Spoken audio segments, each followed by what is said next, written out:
Demonstracija ponovne uporabe na primeru Samsung Galaxy S2.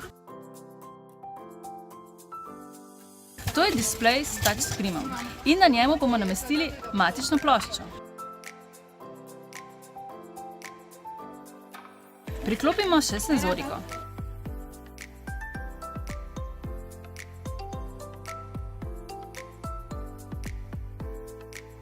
Sedaj dodamo polnilni modul.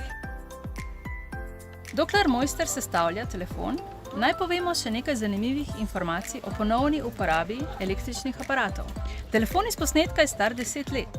Povprečna doba uporabe novega pametnega telefona v Evropi pa je 2 leti. 3/4 ogljičnega odtisa telefonov izhaja iz faze proizvodnje. S podaljšanjem dobe uporabe ohranjamo naravne vire.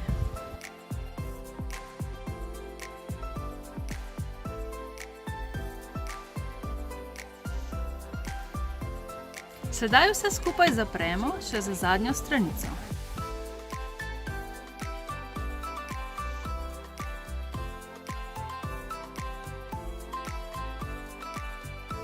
Na koncu namestimo še baterijo ter zapremo zadnji pokrov.